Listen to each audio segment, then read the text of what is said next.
하나님께서는 우리에게 약속을 주십니다. 그 약속을 붙잡고 믿음으로 우리가 살아갑니다마는 그런 우리의 삶에 종종 우리가 실망할 때가 있죠. 우리가 흔들립니다. 우리가 흔들리지 않고 정말 믿음의 길들을 뚜벅뚜벅 걸어가면 얼마나 좋겠습니까? 그런데 우리들에게는 때때로 하나님과의 관계에서 흔들림을 경험하고 사람과의 관계에서 흔들릴 때가 있어요. 우리가 하나님께 기도하고 이렇게 살겠습니다 헌신하고 때로는 그런 헌신의 행동을 하는데 우리의 기대했던 것들, 우리의 기도 제목들이 이루어지지 않으면 하나님은 나에게 관심이 없나? 내가 기도해도 아무런 소용이 없나? 이런 생각 때문에 우리가 점점 이렇게 마음이 상하고 흔들릴 때가 있죠. 또 사람과의 관계에서도 우리가 이런 그 경험들을 합니다. 우리가 가까이 있는 사람들 때문에 상처받는 경우들이 많잖아요. 우리의 가족들 또는 우리 같은 교회 식구들, 주님을 위해서 우리가 열심히 봉사도 하는데 봉사를 하다 보면 의견이 갈릴 때가 있어요.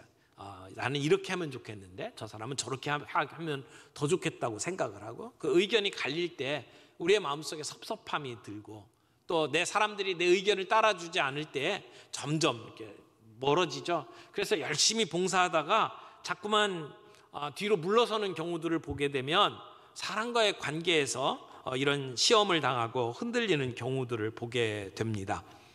오늘 우리가 함께 만나고 있는 아브라함, 믿음의 조상이라고 하는 아브라함도 한결같이 똑같은 길을 걸어간 게 아니더라고요. 믿음의 행동을 했고 참 사람들에게 박수받는 모습의 그런 신앙 모습을 보여줬는데도 불구하고 그리고 나서 그가 하고 있는 일을 보게 되면 상처받고 있고 또 두려움 속에 떨고 있는 모습들을 보게 됩니다. 오늘도 하나님의 약속을 믿고 살아가는데 기다림에 지쳐가지고 두려움이 찾아오고 그리고 실망하고 있는 아브라함에게 하나님께서 찾아오시고 그래서 그를 위로하시고 그를 회복시키시고 그에게 다시 비전을 붙잡도록 만드시고 그렇게 믿음의 길로 계속해서 이끌어 가시는 하나님의 모습을 오늘 우리들이 보게 됩니다. 오늘 본문 안에서 하나님의 모습을 세 가지 정도 함께 좀 찾아보고 정리를 하려고 합니다. 첫 번째는 찾아오셔서 위로하시는 하나님, 먼저 찾아오시는 하나님, 그리고 위로하시는 하나님을 보게 됩니다. 15장 1절에 보면 이렇게 돼 있죠. 이후에 여호와의 말씀이 환상 중에 아브라함에게 임하여 이르시되, 언제예요? 이후에. 그러면 이후가 언제죠? 이 히브리어 성경을 보니까 이후에가 이 일들 후에라는 뜻이에요. 이 일들 복수예요. 그러면 어떤 일들이 있고 난 다음에 지금 이런 장면이 나옵니까?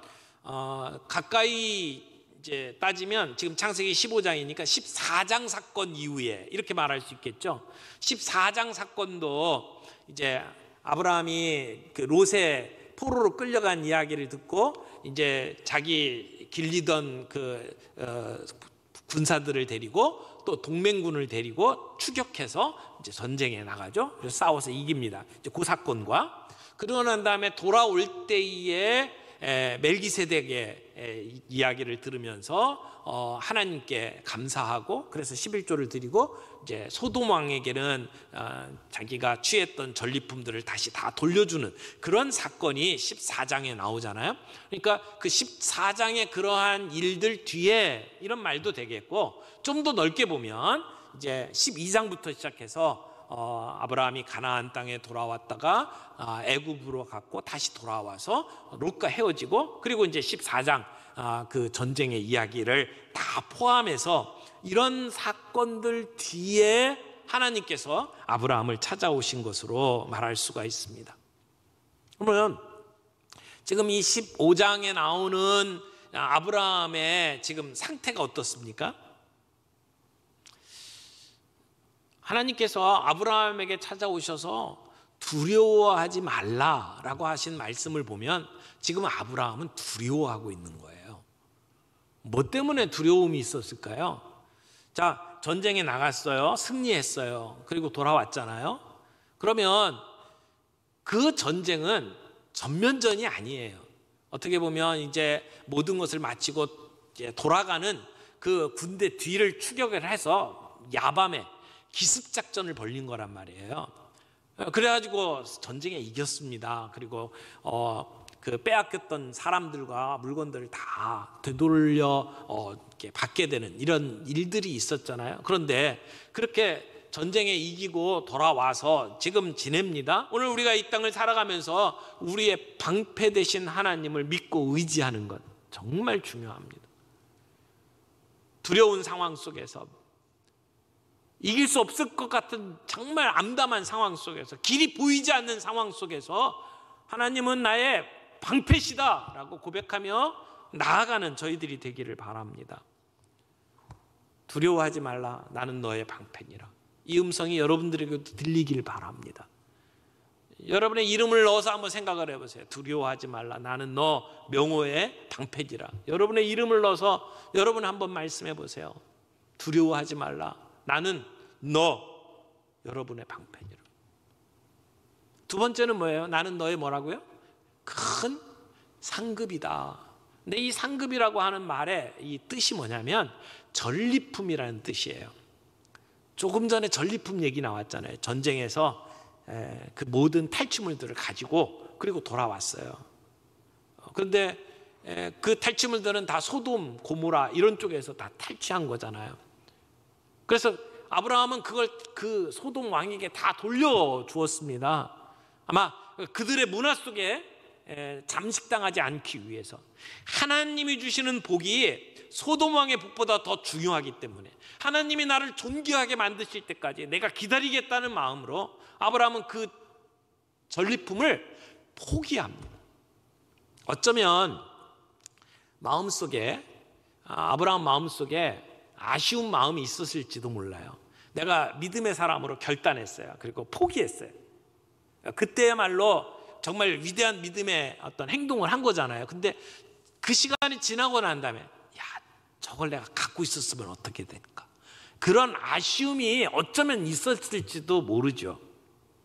그런데 오늘 하나님께서는 아브라함에 뭐라고 말씀을 하십니까? 내가 큰 전리품이다. 내가 상급이다 라고 말씀을 하는 거예요. 이 얘기는 뭡니까? 하나님이 아브라함에게 주실 수 있는 게 많이 있죠. 이런 물건 저런 물건 뭐 재산 다 주실 수 있죠.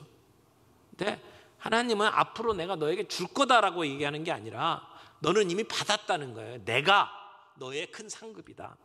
그러니까 하나님이 상급이라는 거예요. 하나님이 주는 게 상급이 아니고 하나님이 상급이다라고 이야기를 하시는 겁니다. 성도에게 주어지는 전리품은 하나님 자신이라는 거예요. 하나님이 가지신 그 어떤 것이 아니라 하나님이 우리의 상급이다 이렇게 말씀을 하는 거죠.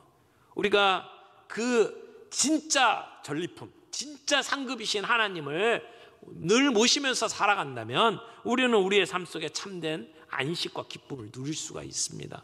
하나님은 내가 너의 방패다, 내가 너의 전리품이다 라고 말씀을 하시면서 두려워하지 말아라, 겁내지 말아라 말씀을 하십니다. 두 번째로 생각을 할 것은 현실 속에서 다른 대안을 찾는 아브라함과 그러나 포기하지 않으시는 하나님의 모습을 보게 됩니다.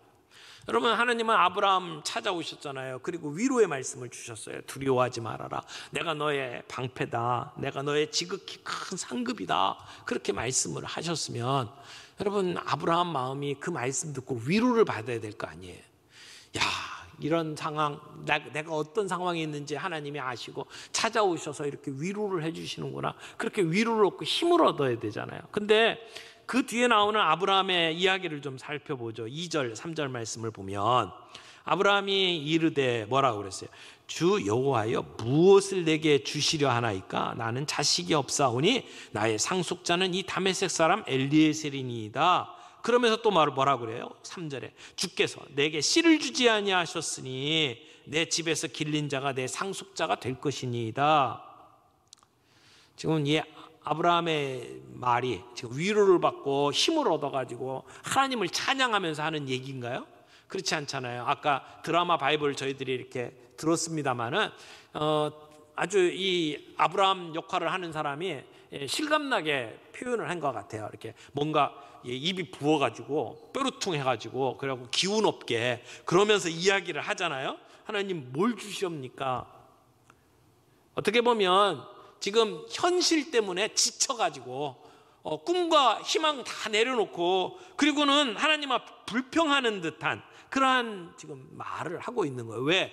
하나님이 분명히 위대한 하나님 나라의 프로젝트를 보여주셨는데 그게 이루어지질 않아요. 지금 시간이 한참 지났는데도 나에겐 자식이 없어요. 그러니까 하나님의 약속이 이루어지는 모습이 보이지 않는단 말이에요. 하나님, 나는 너의 방패니라. 나는 너의 큰 상급이다. 근데 상급이라니까 지금 아브라함이 뭐라고 이야기를 하냐면 내게 뭘 주시려니까? 내게 무엇을 주시겠습니까? 라고 하나님께 이야기를 하죠. 재밌는 것은 지금 12장부터 14장까지 하나님께서 아브라함에게 찾아오셔서 말씀을 주실 때가 여러 번 있었는데 성경에는 아브라함이 하나님께 대답하지 않았어요. 아브라함의 대답이 성경에 기록이 되질 않았어요. 근데 본문에 하나님이 주신 말씀에 아브라함이 반응을 하면서 한 얘기가 기록이 되어 있어요. 근데 이 내용은 어떻게 보면 하나님께 지금 투정을 부리는 거예요. 하나님 앞에 지금 어떻게 보면 따지는 거예요. 아주 부정적인 이야기를 하고 있는 거죠. 하나님께서 내가 너의 지극히 큰 상급이다 라고 말씀을 하는데 아브라함은 뭐라고 얘기를 해요? 하나님이 주시는 거 아무런 소용도 없어요. 하나님께서 나에게 큰 민족을 이루고 복의 근원이 되도록 하시겠다고 말씀을 하셨는데 지금 주시는 게 무슨 소용이 있습니까? 뭘 또 주시겠다는 거예요? 지금 이렇게 반응을 하고 있는 거죠. 이렇게 말하고 있는 아브라함의 모습을 이렇게 생각하면 입이 한 몇 자는 나온 것 같아요. 시리에 빠져가지고 지금 말씀을 하는 거예요. 그러면서 하나님이 주신 약속이 이루어지려면 아들이 있어야 되는데 내가 가나안 땅에 들어오면 금방 아들 낳을 것으로 생각을 했는데 근데 지금 아들이 없습니다. 여기 자식이 없다라고 나는 자식이 없사오니 라고 하는 이 말은 원래 뜻이 벌거벗었다라는 뜻이에요. 그러니까 아마도 아브라함은 자식이 없이 지금 살아가는 삶이 벌거벗은 것 같은 인생을 살고 있다라고 느꼈을지도 몰라요. 그 단어를 사용을 해서 지금 나는 자식이 없다라고 표현을 하고 있는 거죠. 근데 놀라운 것은 이렇게 하나님이 약속하신 걸 진득하게 붙잡지 못하고 자기 인간적인 방법을 가지고 하나님께 투정을 부리고 있는 이 아브라함을 하나님께서는 책망하지를 않으셔요. 화내면서 그 자리를 떠나시지를 않으셔요. 끝까지 그를 포기하지 아니하시고 그를 설득하고 계시는 하나님의 모습을 보게 됩니다. 근데 또 하나 놀라운 것은 하나님께서 그렇게 투정한다고 해서 그 현실 문제를 당장 해결해 주시지 않고 있어요. 하나님은 도리어 내 몸을 통해서 자식이 태어날 거고 그가 그 상속자가 될 것이라고 말씀을 하셔요. 예전에 주셨던 약속을 다시 확인을 시키시는 거예요. 하나님은 신실하신 하나님입니다. 한번 말씀하셨으면 이루고야 마시는 고집이 세신 분입니다. 하나님은 끝까지 그 일을 하실 겁니다. 근데 우리는 마음이 급하죠. 현실적인 문제 때문에 실망하고 좌절하죠. 그래서 하나님께서는 그에게 그 문제를 당장 인간적인 현실적인 문제를 해결하는 것보다 그 꿈과 비전을 다시 확인시켜주는 일을 하십니다. 5절 보세요. 그를 이끌고 밖으로 나가 이르시되 하늘을 우러러 뭇 별을 셀 수 있나 보라. 내 자손이 이와 같으리라 말씀을 하십니다. 멋진 시청각 교육이죠. 기가 죽어가지고 어깨가 축 늘어져서 땅만 바라보고 있는 아브라함에게 하나님은 밖으로 나가자고 하십니다. 그리고는 하늘을 우러러 뭇 별을 보라고 말씀을 하셔요. 지금 아브라함은 땅만 보고 있습니다. 자기의 늙어가는 모습을 보고 있었는지도 모릅니다. 근데 하나님은 눈을 들어서 하늘을 보래요. 그 밤에 영롱하게 빛나는 그 하늘의 별빛을 보라는 겁니다. 여러분, 지금은 너무나 오염돼 있고 그리고 주변에 너무 불빛들이 많아가지고 하늘의 별 보기가 쉽지 않아요. 쳐다봐도 이렇게 감동이 되질 않아요. 근데 저 깊은 산속에 들어간다든지요, 불빛이 없는 곳에 가서 하늘의 별을 보셨습니까? 지난번 창조과학 탐사에 같이 가셔서 그랜드 캐년에 가셨던 분들은 아마 기억하실 거예요. 그리고 밤중에 저랑 같이 나가가지고 깜깜한 밤중에 은하수 보신 분들 있잖아요. 얼마나 멋있습니까?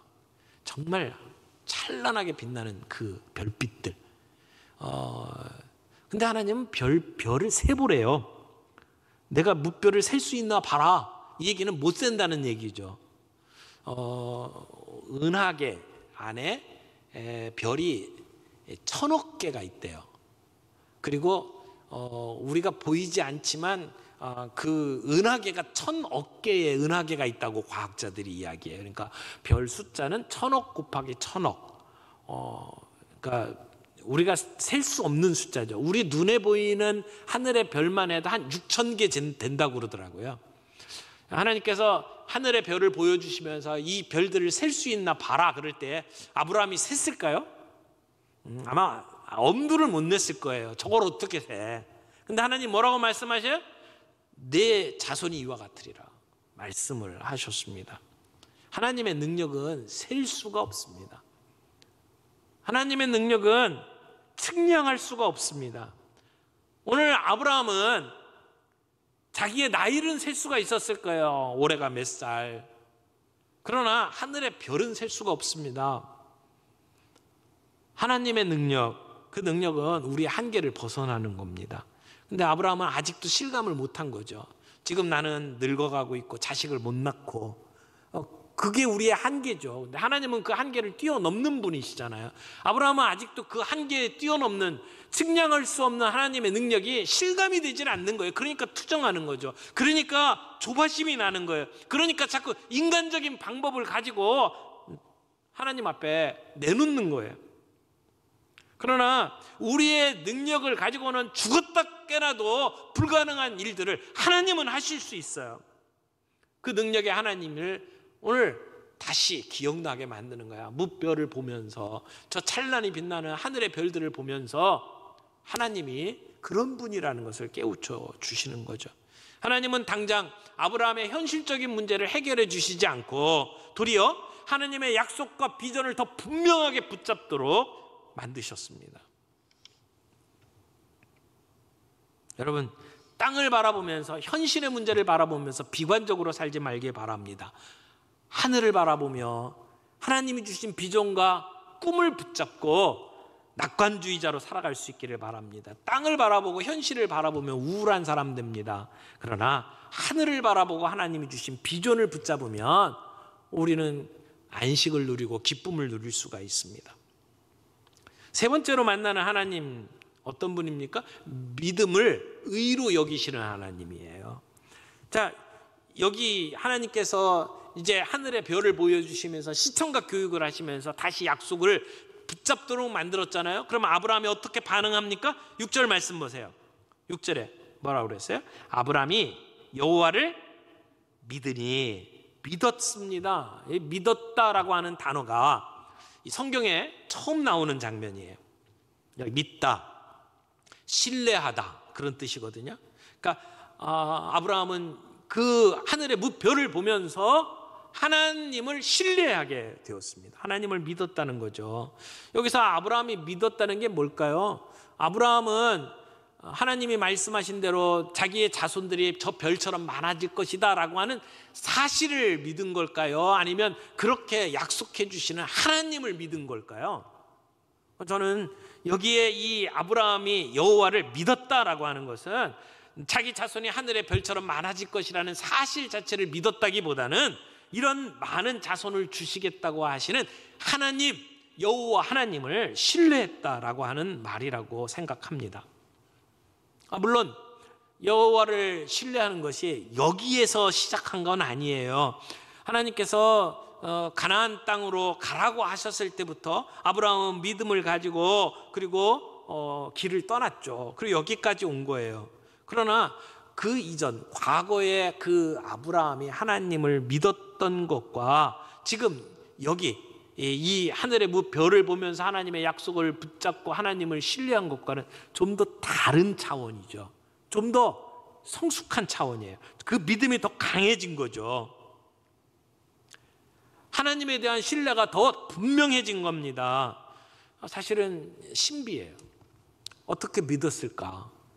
하나님이 하늘을 별을 보라고 했을 때에 현실은 그렇지 않잖아요. 현실은 자식이 없어요. 현실은 나이가 많아요.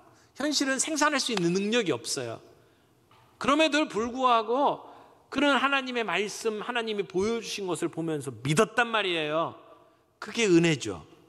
또 하나, 이 믿은 것, 아브라함이 믿은 것보다 더 중요한 사실이 있어요. 본문에서는 뭐라고 이야기하냐면 이 믿음을 하나님은 의로 여기셨다라고 이야기를 해요. 하나님께서는 이 아브라함이 믿은 것을 의로 여기셨다. 여러분, 우리의 믿음은 하나님의 백성이 살아가는 존재의 근거가 되죠. 그래서 믿음으로 말미암아 의롭게 되었다. 신약 성경에서는 이신칭의라고 우리가 표현하는 그 믿음으로 말미암아 의롭게 되는 이야기를 합니다. 그러면 의롭게 됐다는 건 뭐예요? 하나님이 요구하시는 것을 충족한 상태가 의예요. 하나님이 보시고 옳다 인정하는 상태가 의예요.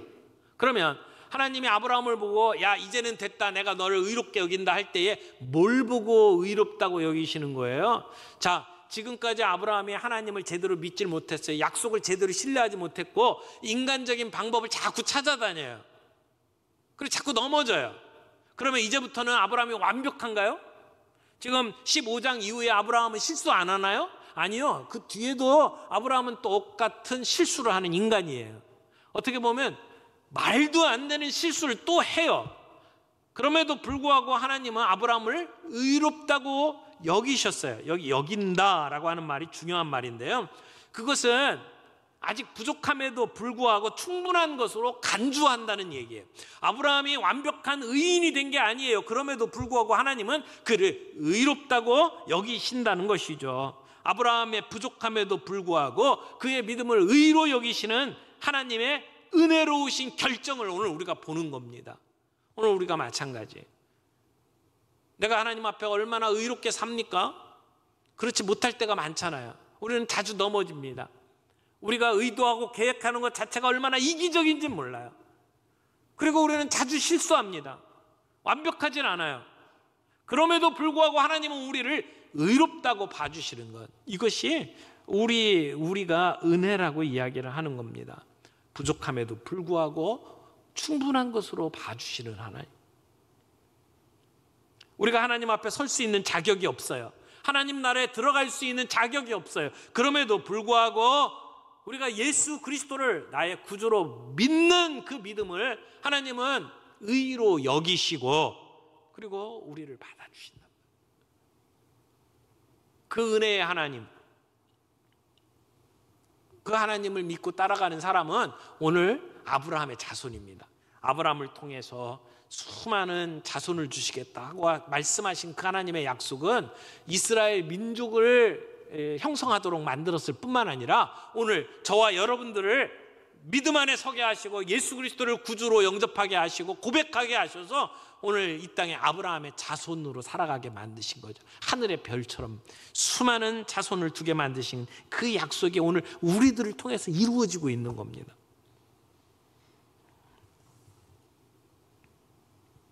사랑하는 성도 여러분, 우리의 삶 속에 현실은 아직 해결되지 않은 문제가 있어요. 그럼에도 불구하고 하나님이 우리에게 주신 약속은 분명합니다. 우리의 시선이 약속에 있기를 바랍니다. 현실에 있지는 않기를 바라요. 현실의 문제 때문에 마음 상해하고 그것 때문에 두려움에 빠져 있지 않기를 바랍니다. 하나님이 주신 그 약속을 붙잡고 비록 지금 아직 우리의 눈에는 그 약속이 이루어질 것 같지 않은 현실이지만 우리의 믿음의 발자국을 한 걸음 한 걸음 내딛으며 나아갈 수 있는 저와 여러분들이 되기를 바랍니다. 우리의 현실 때문에 열등감에 빠져 있거나 좌절감에 빠져 있거나 부정적인 생각에 사로잡히지 않기를 바랍니다. 주님이 어떠한 분인지를 믿으면, 우리의 한계를 뛰어넘으시는 측량할 수 없는 하나님의 능력을 믿으면 오늘 우리 안에 있는 의심, 우리 안에 있는 두려움 사라질 줄로 믿습니다. 오직 의인은 믿음으로 말미암아 살리라 말씀하신 것처럼 오늘 우리는 그 믿음으로 살아야 합니다.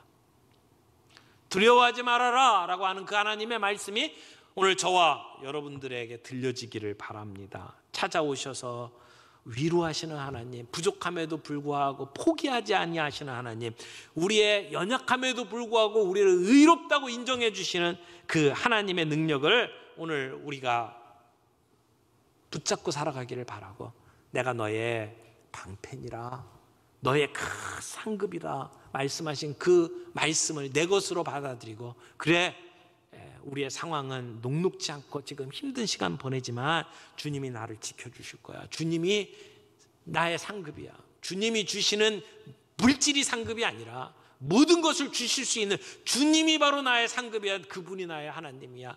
당당하게 그 말씀을 외치면서 살아가는 저와 여러분들이 되기를 바랍니다.